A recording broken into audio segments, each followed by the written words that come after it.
पर्यटन नगरी म्हणून ओळख असणाऱ्या लोणार शहरात आपण आलोय. आपण माझ्या पाठीमागं बघू शकता की पर्यटन नगरी जी म्हणून ओळख असलेल्या जाणाऱ्या लोणाळ्यात पावसाने जोरदार हजेरी लावली असून तालुक्यात सर्वाधिक जे आहे पावसाची नोंद याच भागात होत आहे. गेल्या काही दिवसांपासून सुरू असलेल्या मुसळधार पावसामुळे संपूर्ण परिसर हिरवाईने नटला असून डोंगरांमधून वाहणारे नैसर्गिक धबधबे पुन्हा एकदा प्रवाहित झाले आहेत.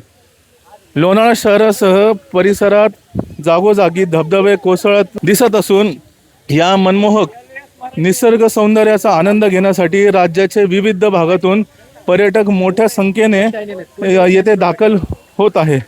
आपल्यासोबत काही पर्यटक आहे, त्यांच्याशी आपण संवाद साधूया. ताई, आपण कुठून आलात? चिखलीहून. चिखलीवरनं. काय विचार केला की तर लोणात येऊन कसं धबधब्याचा आनंद घ्यायचा हा, धबधब्याचा आनंद घ्यायचा, भिजायचं मस्त पैकी. आणि काय चिक्की वगैरे खायचं काय? चिक्की, मकाचे कंस, हे काय म्हणतात, मकाचे कंस. हा, ते खायचं. दादा, आपण कुठून आलात? कुठून? चिखलीवरनं आलात का? सगळे सहकुटुंब सोबत आले का? सहकुटुंब सोबत आले. ताई, काय म्हणणार, कसं वाटतं लोणावळ्यात येऊन? खूप छान वाटते. अजून इथं आल्यानंतर कसा आनंद तू लुटणार आहे? तर खूप आनंद लुटला आम्ही भिजून पावसामध्ये, तर मस्त वाटते. काय झालं, सहकुटुंब आलं, कसा आनंद घेणार तुम्ही आता? कुटुंब आलं तर एकदम छान आनंद भेटला. निसर्ग बघण्यासारखा आहे. आपलं लोणावळा एकदम छान आहे आणि इथली माणसं बी चांगली आहेत. धबधबे आहेत, पुढं टायगर पॉइंट आहेत, हे असे बरेच चांगलं आहे इथं बघण्यासारखं. त्याकरता सर्व फॅमिली घेऊन आलो आम्ही बघायला.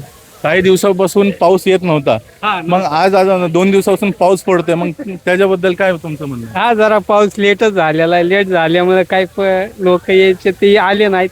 याच्या पुढे बी जास्त येतील, आणखीन जास्त गर्दी होईल आणि चांगलं वातावरण आहे. तर सगळ्यांनी आलं पाहिजे, बघितलं पाहिजे. आपला निसर्ग लहान मुलांना यांना दाखवला पाहिजे. अशा पद्धतीने जर आपण पाहायला गेलं तर पर्यटक हे वाढू लागले आहेत लोणावळ्यात. LS मराठीसाठी आकाश कानापुरम, लोणावळा.